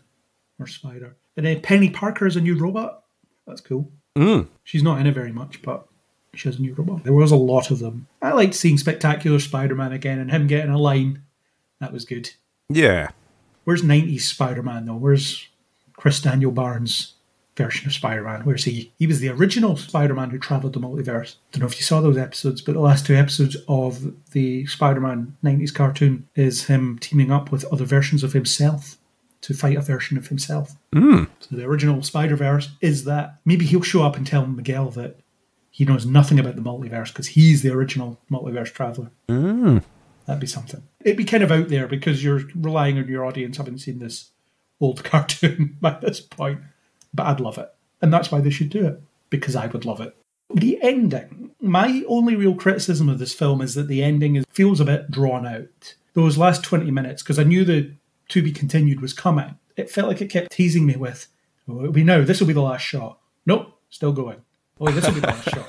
Nope, there's another one. And so on and so on. It's not that I was bored or anything like that. I wonder if building the tension ended up actually being successful in that way by me wondering when the cut was coming, and that created tension by itself. But I did feel that the last 20 minutes could have been condensed slightly, perhaps. Potentially. To be honest, when I went into this, I completely forgot it was a part one. I've talked about this being a part one. I've read about this being a part one, but I got so caught up in this film that I forgot. And then I got to a certain point where I was like, oh, well, this isn't finishing in this film, is it? They're not wrapping this story up within 5 minutes, are they? Well, this is going to be a rushed ending. Yeah, this seems like a massive misstep that they're building all this and then they're just going to, hit a button at the end and it's all done? And then he stops his dad from being crushed, and Miguel sees the error of his ways. The end. Yeah, and then he overloads the spot. Miguel sees the error of his ways. He gets accepted into the Spider Society. Credits roll. This is going far too fast. I kind of felt the same way as you, where I'm going, okay, well, if this isn't wrapping up here, then when are they going to say cut? And they had the couple of sort of false endings where he escapes, and you're like, okay, well, he's going to escape and get home, and then going to go into part two. We're going to get a to be continued. And then it's, no, he's going to reveal that he's Spider-Man to his mum, and then it's going to be to be continued. I thought the bit where he was racing across town, there's a bit where he jumps at the camera, and that felt like a final shot to me. Oh, and then roll credits. Yeah, exactly. There was a lot of bits like that in there, and you're like, okay, this is going to be the bit. Or Gwen going and getting Peter, and then roll credits. Are you in? Yes, I'm in. A moment like that, and it didn't happen there. Maybe you could have condensed that ending bit. I've got so much faith in them that there will be probably a reason that they've taken it to that stage before starting the next film. I think they needed to go up until the Miles reveal, because you're probably going to start the next film with I'm the Prowler, here's my story, beginning arc thing. Probably, yeah. I'm assuming at the beginning of the next one. Let me tell you about me. Let me take you back to the beginning and a bit of that story. And that's why they needed to end on that particular bit. But like you say, maybe they could have condensed that down a little bit. There was a lot of clues to the fact that he was in the different universe before it does the, oh, hey, here he is. But again, I was kind of caught up in everything else that was going on, and things were flashing up so quick on the screen. You're like, hang on, was that the number that we saw before when they described it? Is that the number on the back of the spider? I can't remember the number on the back of the spider. All that sort of stuff. It sort of flies through your head. I've not got attention to detail, as listeners to this podcast will well know. There was bits where I was like, okay, he's probably somewhere else. But you still get a bit of a surprise when it's going on. There's lots of hints on the way through, but I thought that was quite good. Well played. More than a hint as well, when he fires up the go home machine or whatever it's called, it says DNA analyzed universe 42 or something like that. That comes up immediately. Yeah, that's exactly what I was saying. I couldn't remember the number of his universe though, so it was like the fact that it's flashing up 42 probably means that I should be paying attention to that number. I'm thinking he's going somewhere else, but I can't remember what the number was. I think they sort of anticipated that people would miss that as well. So like you say, they do drop little hints here and there. And I love the cutting back and forth between Miles talking to his mother and it looking like Gwen was outside the window looking in, but she was outside the window in a different universe looking in at nothing because he wasn't there. It was a nice touch. There was other clues, like his room is different. It's laid out differently. His mother looks a bit different as well. There was other hints here and there, and then the glitching is where the, oh my God, he's in the wrong universe thing. Or I think Gwen says it first and then he glitches. The glitching is so inconsistent as well, isn't it? Sometimes it's happening all the time and sometimes it takes forever to happen again. It happens at the speed of plot, I think is how Aaron would put it over if he was on this. It happens when it's convenient for the plot to have it happen. And it was the same in the last film as well, to be fair. It was not on a regular timer. One thing I wondered about in the last film was how could Gwen go to school for a week without accidentally glitching in front of someone? Yeah, it's one of those, it doesn't matter. They did everything so well that I didn't even think about it. So the glitching's convenient in that moment because it does sell you on the, oh God, he's in the wrong universe. And in that universe,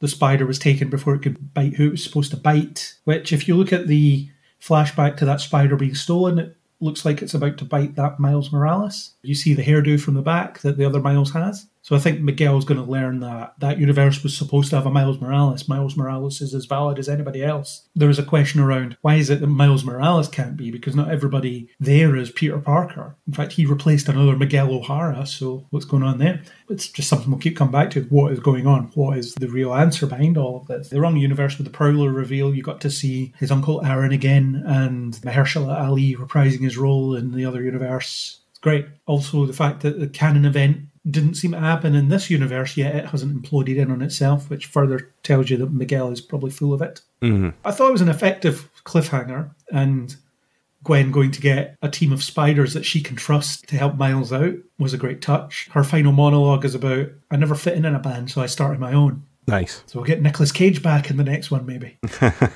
Unless some of the spiders just never speak. Spider Noir, go do this. And he just thumbs up and then goes off and does it. He never speaks.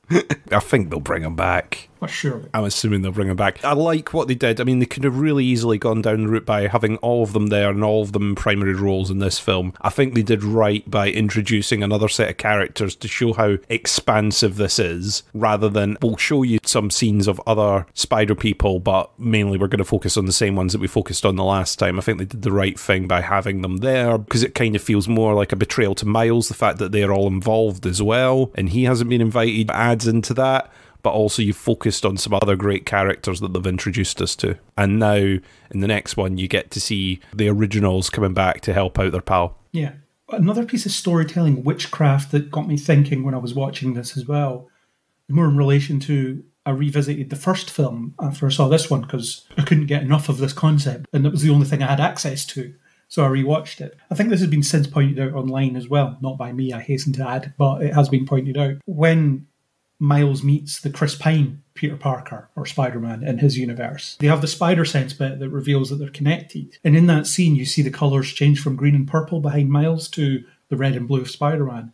So it's the hint that maybe he was supposed to become the Prowler in his universe, and then that destiny changed somehow. The witchcraft comes from the fact is, I wonder how much of this film or the rest of the trilogy was planned when they were making the first film. Because you could believe that the first film was a standalone experience all on its own. But everything fits together so neatly in this one. You can't help but wonder if it's the plan all along. I saw a similar post to you talking about the Prowler colours changing to the Spider-Man colours. And I was like, really? Is that in there? And it is one of those ones where you go, is this a happy incident? That this just happens. The same thing as the bagel going across. This was animated as a silly side gag. It was not intended to be a villain origin story. Or was it? A bagel with a hole in, he becomes a spot. Anyway. Seeing how good these films are, I would absolutely give them the credit of that being a subtle plant that happened from the first film, that they've always intended that this is the way they would go, that Miles would have maybe become the Prowler, and that was the colours, his Uncle Aaron's colours, because he was so associated with his uncle. That was Miles' way of thinking at the time, and then he meets Peter. Yeah, you can read it as that as well. You can absolutely take it that that might have just been subtle tones at that time, but then this just adds to that. They've built upon a visual cue that they did maybe for a different reason in the first one, but I'm also 100% happy to believe that, hey, we planned this all along. They are geniuses and should be bowed in front of. Please let me see the next one. I just think there's so many smart things in there. I look forward to this one being picked apart as much as the first one for all those cues that we've missed throughout, because I think this is another one that I'm going to end up rewatching umpteen times. I think I've said that already in this podcast, but let me just say it again. Well, I can't wait to get access to it again so I can watch it all the time. Just put it on repeat on the Blu-ray player over and over again. Playing at 10% speed. On repeat on every device I own at the same time. That would be a lot of devices, actually. That would be insane. It's the only way you have to do it. This is the only way to consume it. It's the only way you might catch everything. Every screen you own displaying this. In terms of the bagel thing as well, there is almost accidental. It must be accidental. Or maybe they added it in late because it's animation. You can probably add these things in fairly late. The Spot's origin is tied to a bagel. This is a multiverse story. And they had that billboard that was Miles' Earth riff on Everything Everywhere All at Once. That's above the Spot's building. The Everything Bagel that was a big part of Everything Everywhere All at Once. Oh, yeah. That's true. The thing is, like I said, that Lego piece was added in very, very late to the film, because that came out of someone recreating the trailer. So that wasn't planned well in advance either. It would not surprise me if there's some visual bits that have been thrown in there on some easier bits that they can add in. Yeah, you can shove text on a billboard, I would imagine, fairly easy late on. Yeah, in comparison to some of the other technical marvels that they're doing. The Snyder Cut did that with the suicide prevention hotline thing. That billboard that was very pointedly there. Morbius did it where they added stuff to the trailers and then took it out for the film. References to Spider-Man. Yes! Pictures of Spider-Man, the murderer. Okay, no, he's not. He's not there. He's nothing to do with us. Move along. Nothing to see here. This film acknowledges the existence of Venom, though. Where the Spot goes to his universe for a minute, argues with the convenience store shopkeeper. Yes. I thought that was a fun scene, actually. That was silly fun. I like that. Steals gum. But of course, it's not Venom's first foray into the multiverse either, because he was in No Way Home for a little bit. And Doctor Strange and Tom Holland's Peter Parker are referenced in this film as well. Which is one curiosity I did have, actually. None of these universes that feature Spider-Man or women, as far as we know, have other superheroes. There doesn't seem to be an Avengers anywhere. No Stark, no Thor, no anyone. Granted, we only get to see in detail a couple of universes, but still. I'm going to put it down to that. We only see a few universes, so I'm going to say that it's not that they don't exist, it's that we're only seeing the ones where they don't, because rights. Let's go with that. Rights issues. That's the one-dimensional barrier we can't cross, is legal stipulation. Yeah, what we're legally allowed to show in this is limited. I'm going to say that's the reason, but feel free to prove me wrong in the next film by filling it with alt-universe other stuff. They did mention Doctor Strange, though, so the other superhero characters are acknowledged. Yeah. Have any of the other Spider people that they've shown interacted with the Avengers? Surely. The Insomniac Spider-Man, the Avengers exist in his universe. Yeah, because they've got the tower and all that sort of business in that one. But they're not in the game. They're not in the game, but they're there. So, yeah, definitely they do exist in there. It's just that I think it's a rights thing. Also, to be honest, when you've got that many Spider people, I don't think you need to throw in random Avengers or whatnot for the sake of it. In fact, I'm almost quite happy that they haven't. He says before the next one comes out, I'm fine with that, to be honest. There is one theme I wanted to talk about that we didn't organically touch on as we were talking. We seem to have got all the other ones. Growing up, finding your path, forming an identity independent of your parents, we covered all that. Fandom gatekeeping, we covered that. Othering, we covered that.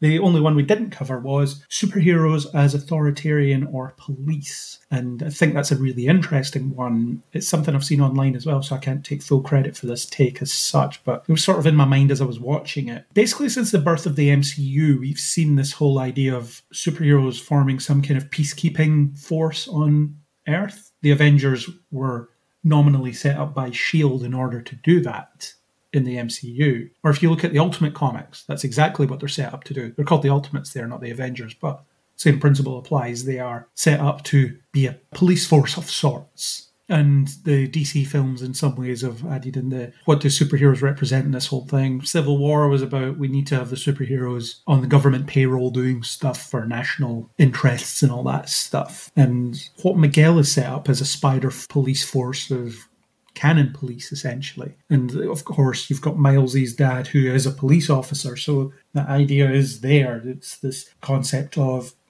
these characters have been reframed as agents of the establishment in some ways, as in they exist to prop up the status quo, which is what Miguel is trying to do. They exist to take on that role of a police force, of protectors, but only to a certain extent. Well, it's kind of close to the TVA kind of thing from Loki, isn't it? Yeah, that's there too. They're coming in and protecting canon event. It's very similar along that line. Yeah. Well, the whole universe getting wiped out, potentially, that brought to mind Loki. Well, they weren't trying to stop universes from ending, they were ending them themselves. These are a threat to the sacred timeline, we can't do this. Obviously, I think it's a very charged topic at the moment, the whole police force and should we trust them and things like that. And I think that very pointedly with Miguel's police force, no is the answer. We're not supposed to believe in the authority that they represent because they represent the wrong authority. I guess it's something that I didn't think too deeply about as the MCU was building up because, well, we watched Agents of S.H.I.E.L.D. and Agents of S.H.I.E.L.D. started off as being this, we're agents of the establishment, this corrupt-ish government-sanctioned organisation. We get to go in and shatter people's freedoms and do whatever we want. And that seems cool because we're playing it as cool and Samuel L. Jackson looks cool. Because it's Samuel L. Jackson, it's therefore allowed. I don't care that he's giving up my civil liberties because he's cool. It's Samuel L. Jackson. He says it with authority in his voice, so we listen to him. Superheroes in that role is kind of scary when you think about it. These people with power that are fighting to keep things the way they are, which is bad. As in the world is bad the way it is and needs to be better. It kind of feels like they've slowly moved away from the whole sometimes superheroes are trying to represent the best of us or make us better or fight for a better world rather than let's just fight to preserve the world we currently have, which is pointedly what Miguel's doing. It's interesting. Definitely interacts in a kind of authoritarian way. As far as wider and other films acting as a sort of police force or sort of enforcement force, you kind of need an enforcement force of that kind because the threats have become that kind as well. The threats have escalated. You're fine with a standard police force up until all the villains now have superpowers, at which point the standard police force are now completely outmatched and outgunned. So you do need something else that fills that gap. And like you say, at one point that was S.H.I.E.L.D. and then Tony Stark set up on his own for a bit with the Avengers doing that. What was it? Not a shield around the planet. What did he call it? A suit of armour around the world. A suit of armour around the world. That's it. Not a shield around the world. A suit of armour around the world. Of course it was a suit of armour. It was Tony Stark. God damn it. It's the I have a hammer, so everything's a nail principle with Tony Stark. Yes. Therefore, we need a suit. Everything needs to be armour. Everything needs to be armour because that's what I'm good at. That's where that comes from. The act of the establishment sort of thing. I don't know. It's an interesting one. Like I said earlier on, I still think Miguel is sinister. The fact that he's got not lower spider people, that sounds bad. But sort of lesser Spider-Man acting as, yeah, you're my enforcer Spider-Man people. I've given you an outfit for you to wear to do this job. You don't get the independence of the other spider people. You're my goons, my spider goons to stop this. I thought that was quite interesting. Yeah, I'm not too sure about that one. I don't know if it's been a deliberate thing that they've moved the superhero ethos into it. The reason people have become cynical about the police is that, well, there's a number of reasons, but one of them is that they represent the preservation of a world that isn't working. And they can't be trusted by a lot of people because they want to preserve those things that don't work. All the racism, all these things that have become ingrained as part of society that we want to get rid of and move on from. You get that through Miles's dad as well. He makes reference to a better world that he wants to exist for his son to be in, which is ultimately why he is a cop, because he wants to create that better world or play a part in creating that better world. So in a way, he's the ideal policeman, isn't he? He's in it for the right reasons. I suppose you don't get an alternative that isn't in it for the right reasons, although Miguel is probably that. He is an enforcer that is in this for the wrong reasons. He shouldn't be taking things on the way he's taking them on. We've not seen enough of why Miguel is doing what he's doing yet to see if it's, I am doing this for sinister reasons or I am doing this from a misplaced reason. I think he's going to be badly misguided, yeah, and there'll possibly be some kind of redemptive moment. Yeah, it reeks of, I am doing this because of something good, but my methods are wrong. The method that I'm using is not correct. Or this is too extreme to achieve what I'm actually trying to achieve. I've got to accept my canon moment kind of thing, which I'm trying to prevent by doing all this. And it's the idea of even good ideals can be corrupted if you're not careful. For example, the police, they exist for good reasons. They exist to protect people. They exist to help people feel like they can be safe. They've got people out there that they can contact if they're in trouble and they will come and help them. Certainly in the two big examples I gave, the George Floyd Black Lives Matter movement inspiring action and this institutional racism that exists in the London Metropolitan Police and probably exists throughout Britain, throughout America, everywhere, is the corruption of those ideals, because you put the wrong people in those positions, people get into it for the wrong reasons, and they act like a virus, they infect the whole thing. So I suppose Miguel is that top-down virus. He's infected all these spider people with his wrong-headed ideals, and they're all on the wrong path because of him. I don't know, is it the bad apple spoils the bunch kind of thing? Could be. We did touch on that earlier on with how do you get all these spider people to agree to this situation. I think it's something that we should keep an eye on throughout other superhero products as well that we end up watching, whether they're trying to pivot them into this pro-establishment space or whether they're in the space of being better. We talked about it on Superman and Lois, actually, the idea that Superman was making a point of rising above the authoritarian part of it. Remember in season 2 where it was the North Korean sub that he saved and he gave it back to North Korea, and the military guy was like, why did you give it back to North Korea? And he said, because it's their submarine.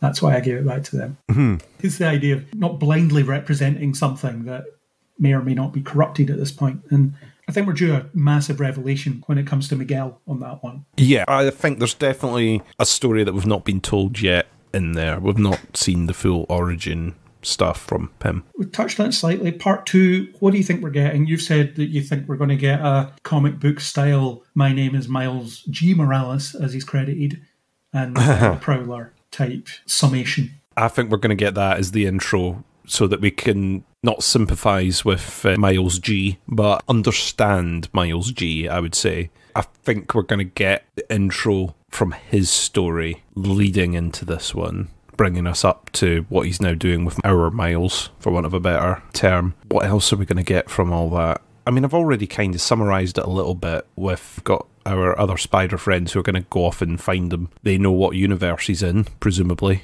so we'll be able to go off and pick him up. But is he going to get picked up before Miguel finds him? Is it going to be Miguel that finds him? Or is it going to be Gwen that finds him first and all that sort of stuff? I read somewhere that there is a version of the Beyond the Spider-Verse script that has variants of Gwen in there.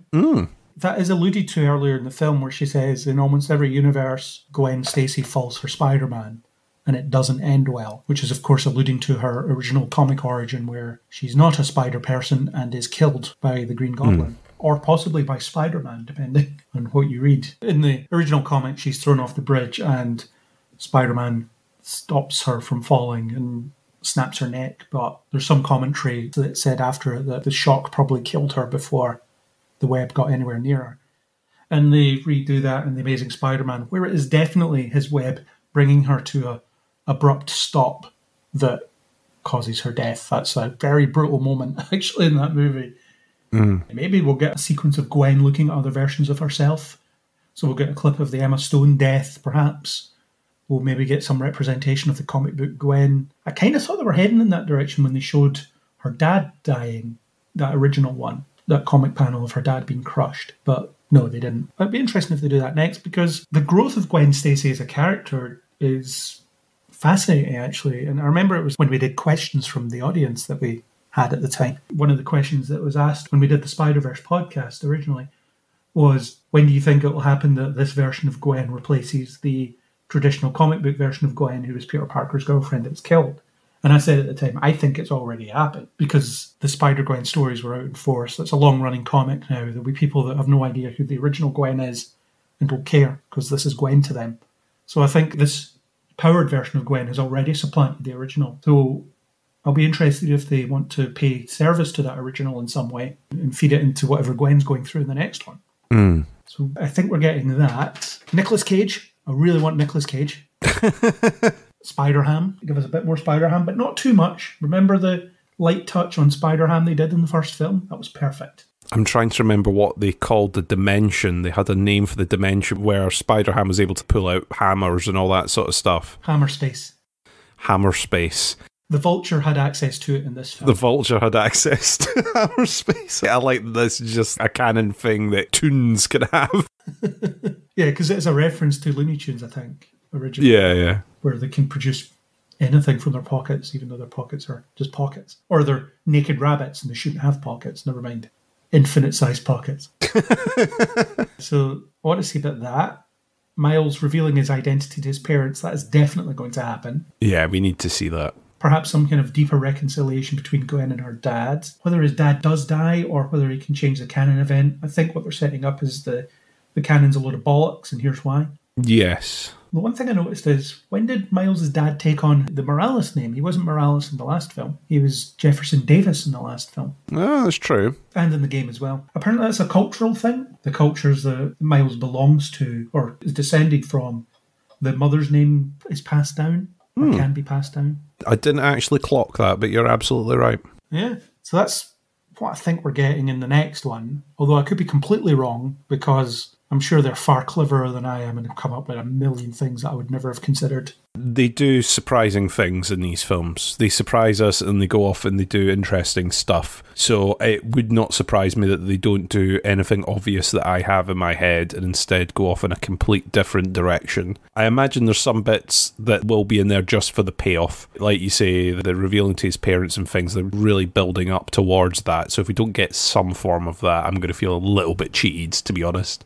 Well, they sort of cheated us from the reveal in this film, didn't they? Because yes, they did it. They did the big emotional speech, and it's, what are you talking about? I'm not the mother that can understand this.